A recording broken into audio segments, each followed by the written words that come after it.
Scientists around the world, and again, more will be talked about this later, advocate a 20% cut in carbon dioxide emissions by the year 2000 as the first step in a program to truly stabilize the climate, our one and only climate. Our own analysis, which Howard Reese, Bud Reese, the Union of Concerned Scientists will discuss in a few minutes, shows that reductions of this magnitude can indeed be achieved at a profit that is economically beneficial to the United States and would put us more in line, indeed, competitively with some of our rivals around the world. This administration, as far as we can tell, does not seem even willing to consider that position. However, there is a position that we feel they must take for all of our sake. They must consider legally binding commitments for stabilization of carbon dioxide emissions as part of an effective climate treaty. This position, advocated by Western European countries, and in our eyes, the entire Rio Earth Summit, is headed for failure if the United States does not come around to this minimum position, and very soon. This is not a position we like. This is not a position we're happy with. It is the bottom position, the Western European position, the industrialized world's position. This is what we told Samuel Skinner and others at the White House the other day. What we heard from them was not very encouraging. And I want to be careful here because we were encouraged by the meeting. We were encouraged that we were allowed to go in and make our points. And we want to be able to give them an opportunity, and Samuel Skinner an opportunity, to change policies that are wrong-headed. But he doesn't have much time. As we said, these negotiations begin on the 18th. They will conclude on the 28th. And the U.S. will either be in or will be out. And if the other countries walk because of the position of the United States, we're not only going to have egg on our face, but we're going to be rightfully condemned for this position. What we heard from them, as I said, was not encouraging. The White House has apparently decided that it is going to listen to the coal industry rather than the international scientific community. The oil boys instead of the scientists. Here are the basic facts. In order to protect our Earth, we must take significant cuts in emissions of carbon dioxide and other greenhouse gases which cause global warming. And we must eliminate CFCs and other ozone-depleting chemicals as soon as possible.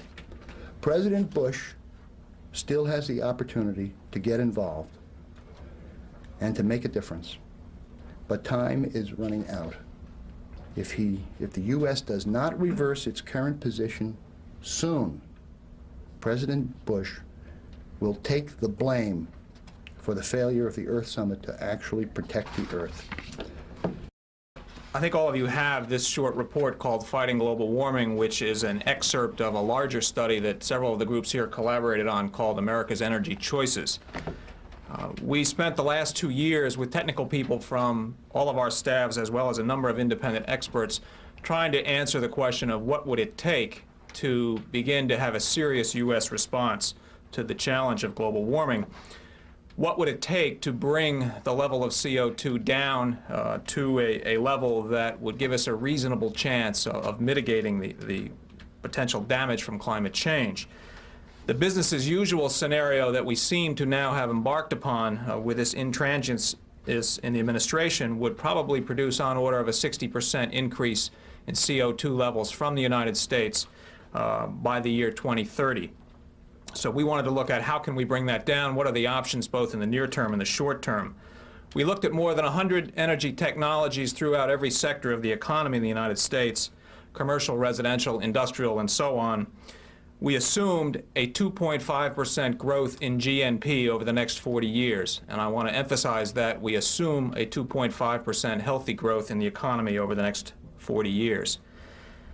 We found that existing technologies alone, those that are on the shelf today but not widely used in the market, can bring you a range of CO2 emission cuts by the year 2000, ranging from stabilizing CO2 to a 10 or 20% cut. The more modest end of that scenario can be achieved simply and most importantly by letting the utilities in this country make a profit off of energy efficiency investments. If the federal government would get serious about promoting energy efficiency, work with all the states to have good least cost planning programs for which the utilities could get a healthy rate of return, you could take care of most of the problem of stabilizing CO2 in the next decade. At the more aggressive end of that scenario, to achieve the 20% cut, which we feel both the science of global warming warrants and would be good for the country, we would have to make a much more vigorous energy efficiency program. We would have to attack the problem of fuel and automobile efficiency in a much more serious way than is being talked about so far. We would eventually need to shift the tax burden in this country away from labor and productivity and towards pollution and the cost of national security. And finally, we would have to make a much more vigorous effort to promote renewable energy through probably performance-based tax credits, investment tax credits, some of which are now being talked about here in Washington. The latter scenario is truly needed to make the deep cuts in CO2 over the long term that are absolutely required, and that is what we have been urging the administration to do. Interestingly enough, however, if you look at the more modest scenario of stabilizing CO2 by the year 2000, you will find very little dislocation of existing energy industries is required. Certainly, we, through energy efficiency measures, would attempt to bring the growth in the use of coal and oil and gas down, but you can achieve stabilized levels without really dramatically cutting the use of coal, oil, and gas in this country. Unfortunately, if we take that path, we forego a major investment opportunity for the future in bringing new energy efficient and new renewable energy technologies online. We built a massive computer model for this study over the last 2 years, and it is loaded obviously with assumptions. I will reiterate again that we assumed a 2.5% growth in GNP. But we found, with a substantial investment in new energy technologies over the long term, tremendous savings are possible for energy consumers, and that's throughout the residential, industrial, and commercial sectors, that if you invest something on the order of $2.5 to $2.7 trillion over the next 40 years, you will yield about $5 trillion in savings in fuel costs and electricity for consumers, resulting in a net gain of about $2.5 trillion overall. We have a very good example in New England, where I'm from. New England Electric System in 1991 proposed to spend about $80 million on energy efficiency technologies in their service area. They are the second largest utility in New England. We are in a deep recession. About halfway through the year, the electrical contractors in New England figured out that there was a lot of money to be made by installing energy efficient technologies. The businesses in New England who are suffering from a very bad recession found out that the utility had money to give away to install new equipment in their factories and so on, so that they could save money. Halfway through the year, New England Electric had allocated $100 million, $20 million more than the 80 they projected for the whole year. Everybody benefits. The Public Utility Commission is allowing that utility to earn a modest return on that investment. It is providing to be a major stimulus, a savings for many jobs in New England. So the point we want to make is that if Mr. Bush is really serious about jobs, jobs, jobs, he needs to look to energy efficiency and renewables over the long term that will not only produce jobs, jobs, jobs, but a safer and better climate for us all as well. Thank you. The administration officials were surprisingly silent in expressing understanding of the urgency of doing anything about the problem, the urgency of coming up with a position within the next 2 weeks.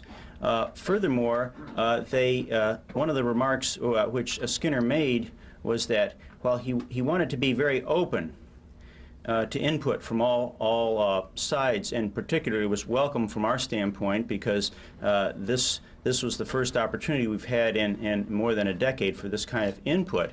However, he made a closing comment which said, you can't expect us to do a lot on this given the recession. And we said, wait a second, this reflects a fundamental misunderstanding of the entire program which we are advocating. An energy-efficient economy produces far more jobs than any kind of continuation of the present course of reliance on fossil fuels. And we provided him right at that meeting with the statistics showing that. And we provided him the statistics showing that the reductions made in the use of chlorofluorocarbons produced many net savings in dollars, and we expect the same thing to be true with reduction in greenhouse gases. So this was the message we left them. Can you give me sort of your doomsday scenario if the Rio summit fails? Then what happens? What do you project if the Rio summit reaches no conclusion? Well, I think that we're going to be in very deep trouble if that happens. And Michael, maybe you... The Rio summit, in no small measure, is about how we're going to shape the framework for much of human activity in the 21st century. The trade framework, the industrial framework, not just the environmental framework. And the reason is environmental exigencies are going to control, in some sense, everything else, or reach fingers into everything else. If we can't get together in the last decade of this century and have a reasonable discussion that's a first step for setting up that framework, it bodes very ill. It puts us back the way we were in the 50s with discussions of disarmament, namely neither side saw any advantage to it, so it didn't go anywhere. I think in particular, let's narrow it down on the climate issue.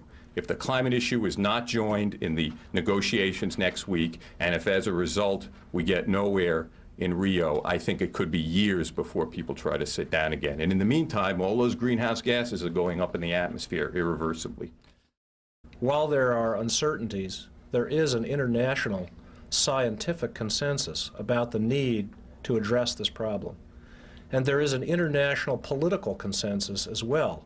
Only the United States is an international renegade, internationally isolated on this issue at this point. So we are all of the national environmental organizations are united in our determination to make this a high priority for our members. You know, you may say, well, why are we doing this press conference now? We're doing it because the window of opportunity here is really much smaller than you probably realize, most citizens realize, and many people in the administration clearly realize. There have been tremendous efforts to get the White House to change their policies here. There have been meetings with many, many people, many governmental officials, with the Energy Office, with the Environmental Protection Agency. There have been scientific meetings, environmental meetings, but we have been unsuccessful. And basically, our friends from the industrialized world and people around the world are also telling us that this is our last chance. And so we're giving it that shot. Brent. Let me respond also briefly to the question about what we're doing. Friends of the Earth is an international organization with affiliates in 47 countries, and our affiliates are heavily concerned and making a high priority about an important environmental progress at the Earth Summit in Brazil. And our affiliates are saying to us, how can you expect our countries to do something about forests when you can't take the lead and do something about the global climate change when you're the biggest greenhouse emitter? And so this is the real linchpin for essential environmental progress, not only on climate change, but on many other important things that could materialize out of this meeting. Stabilization of carbon dioxide emissions as part of an effective climate treaty. This position, advocated by Western European countries, and in our eyes, the entire Rio Earth Summit, is headed for failure if the United States does not come around to this minimum position, and very soon. This is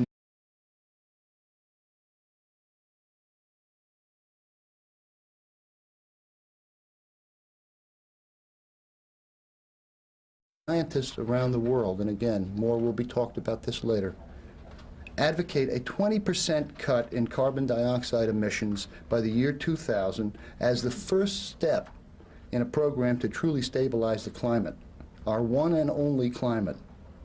Our own analysis, which Howard Reese, Bud Reese, the Union of Concerned Scientists will discuss in a few minutes, shows that reductions of this magnitude can indeed be achieved at a profit that is economically beneficial to the United States and would put us more in line, indeed, competitively with some of our rivals around the world. This administration, as far as we can tell, does not seem even willing to consider that position. However, there is a position that we feel they must take for all of our sake. They must consider legally binding commitments for not a position we like. This is not a position we're happy with. It is the bottom position, the Western European position, the industrialized world's position. This is what we told Samuel Skinner and others at the White House the other day. What we heard from them was not very encouraging.